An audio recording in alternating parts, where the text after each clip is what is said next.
राधे राधे बहनों, जय श्री कृष्णा। आप सभी लोगों को नमस्कार और प्रणाम। कैसे हैं आप लोग, कमेंट में ज़रूर लिखिएगा। आज हम सुनेंगे राई दामोदर की कथा। जो भी हमारी बहनें कृष्ण भक्त हैं, लड्डू गोपाल की सेवा करती हैं, उन्हें तो यह कथा बहुत ही विशेष प्रिय लगेगी, क्योंकि कान्हा जी की कथा सभी को बहुत ही प्रिय लगती है। एक बार कमेंट में जय श्री कृष्णा, जय राधे राधे ज़रूर लिख दीजिएगा। तो चलिए, हाथ में थोड़े से पुष्प ले लीजिए, अक्षत ले लीजिए और हम कथा को प्रारंभ करते हैं। जो भी शिव भक्त हैं वो श्री शिवाय नमस्तुभ्यम बोले, और जो बजरंगबली महाराज के भक्त हैं वो जोर से नारा लगाएं, जय बजरंगबली। तो चलिए, राई दामोदर की कथा को प्रारंभ करते हैं। आप ये वीडियो लोगों में शेयर ज़रूर कीजिएगा, आपको विशेष लाभ होगा। दो माँ बेटियाँ थीं। बेटी का नाम राई था। वह बहुत ही सुंदर और सुशील थी। भगवान कृष्ण की परम भक्त थी। एक बार भगवान कृष्ण उसकी परीक्षा लेने हेतु माखन बेचने के लिए आए और आवाज़ देने लगे। आवाज़ सुनकर राई अपनी माँ से बोली, मुझे भी माखन खरीदना है। माँ बोली, मैं पैसे कहाँ से लाऊं? बाजरी है वो ले जा। बाजरी के भगवान ने फूंक मारी तो फूस उड़ के राई की आंख में चली गई।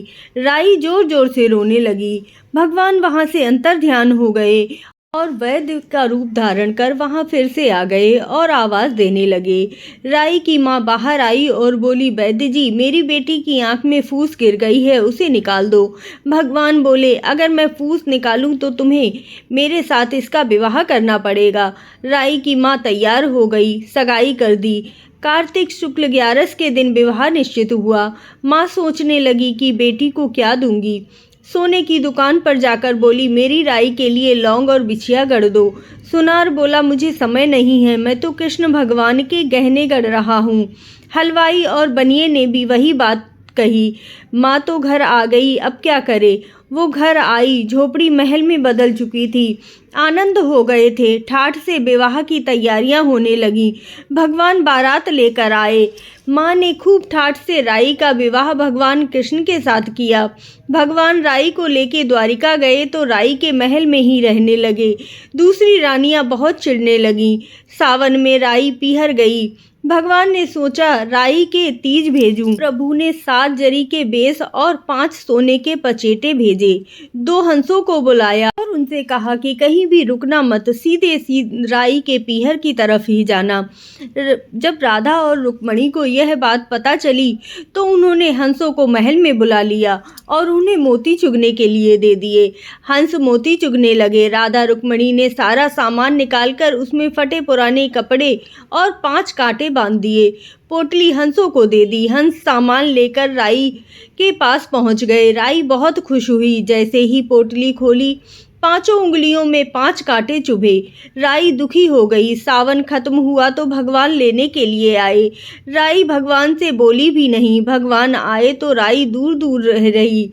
राई रोज भगवान को महल में ही जिमाती, भोजन में दही जरूर देती। एक दिन भगवान बिल्ली बनकर आए और दही खा गए। अब राई दही कहाँ से लाए। भगवान गुजरी बनकर दही बेचने आए। राई नीचे जाकर बोली, थोड़ा दही दे दो। गुजरी रूप भगवान बोले, राई तुम बहुत उदास हो, हमने सुना है आप भगवान से नाराज हैं। राई बोली, तुझे क्या मतलब है, तू यहाँ से जा। तो गुजरी बोली, मैं तुम्हारी सहेली जैसी हूँ, तुम मुझे अपनी बात जरूर ही बताओ। तब राई ने सारी बातें कह दी। भगवान को बहुत ही अचंभा हुआ और उन्होंने कहा कि मैंने तो जरी के बेस और सोने के पचेटे भेजे थे।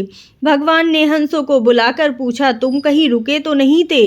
तब हंस ने राधा और रुक्मण के महल में रुके होने की बात भगवान से कही। भगवान ने राधा रुक्मणी को बुलाया और पूछा, आपने ऐसा क्यों किया।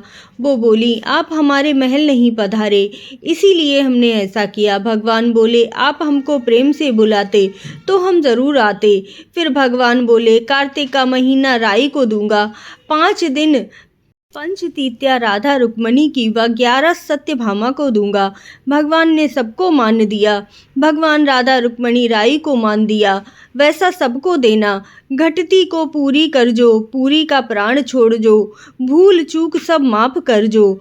इस तरह से जो भी कार्तिक माह में और पौष माह में इस कथा को पढ़ता और सुनता है, उसके भगवान हमेशा ही साथ देते हैं।